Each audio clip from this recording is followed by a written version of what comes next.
Yo, what's up, gang? I had the privilege of riding Pro Italia's 2014 KTM 1290 Super Duke R this past weekend. And might I say, this is a nasty little beast.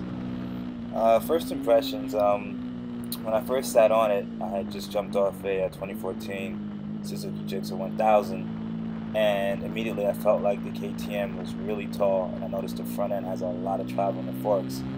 And while riding it, it felt more like a supermoto than a naked sport bike, which isn't a bad thing, but I just had to get used to that because I was expecting something a little stiffer, and this bike is really soft. So as I'm riding it here in the canyons, I'm pretty much riding at like maybe 5-6 tenths pace, just because I had to get used to the sponginess and the brakes and the throttle response of this new bike. Now, this motor, you know, the marketing, KTM's marketing made it seem like it's an insane machine. Jeremy McWilliams is on track beating up sport bikes on this, that, and the other, wheeling out the corners. So your first impression is like, oh my god, I'm gonna get on. It's gonna be crazy from the bottom to the top, you know, in the RPM range. But it's not like that actually. It's very tamed motor, under 7,000 RPM. So I think a lot of people are going to be either disappointed or surprised when they get on it and go for a test ride. It doesn't really blow them away.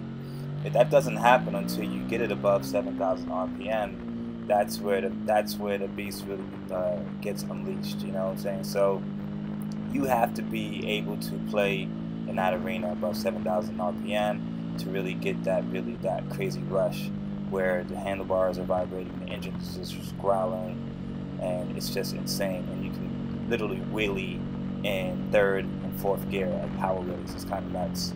But like I said before, below 7,000, it's super tamed, and it's actually a good thing because you can putt around town like this or putt around the canyons, and it's super smooth. It's predictable, and it's just good. You know, I think the majority of people out there aren't really track junkies and canyon junkies. They're gonna get this bike and they're gonna feel comfortable on it. They're gonna feel, you know, at ease. You know, this is going through the snake right now. But back to how the bike feels. Suspension-wise, chassis, with the bike being so soft and spongy, you know, the Brembos bite really hard, so I had to get used to that. But the bike is super agile. You know, despite it being really soft, I was able to get used to it and kind of ride it like a supermoto, where I had to balance it out with the throttle and loading the suspension, you know, just paying attention to how I load the suspension, because you can't really get away with murder on this bike because it's so soft. I don't know, it's really a good bike. I mean, it doesn't do anything wrong. It's so quick, it's so nimble. When you want to accelerate hard, it's right there. You know, you could be at one gear higher and it'll still pull from like 6,000 RPM, and it pulls hard. You know, I think Motor USA dynoed this at like 150.7 to the rear wheel with like maybe 94 pounds of torque. That's a whole lot of freaking power right there. More than enough for anyone on the street.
My biggest and probably only gripe with this bike is the fact that it's kind of a bitch to pick your riding mode.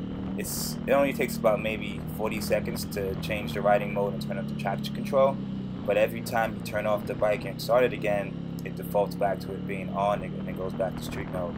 That's my only gripe with the machine. Other than that, it's a great bike. You know, know, I'd definitely cop one if I had like an extra 21 grand in the bank. But like I said, if you want to be exclusive on the streets and have a dope machine that you won't see every day, this is the bike to get, you know. And also, you guys should subscribe to my Instagram page, because you get to see behind the scenes stuff and all my other lifestyle shenanigans that I do with Beats by Dre and all stuff of bike stuff. So make sure you subscribe to Our Days World on Instagram as well, and just stay posted, because I'm not always going to be putting up videos. So I've been throwing up a lot of pictures, so make sure you go on there and show some love. Alright, holla at your boy. And thanks again to Pro Italia for letting me take out their demo bike. If you guys are in the market, make sure you stop by, say what's up to the guys Bob, Ben, Rick, Bill, and tell them I sent you, and take the bike out for a ride. Alright? Till the next time, fellas. Peace.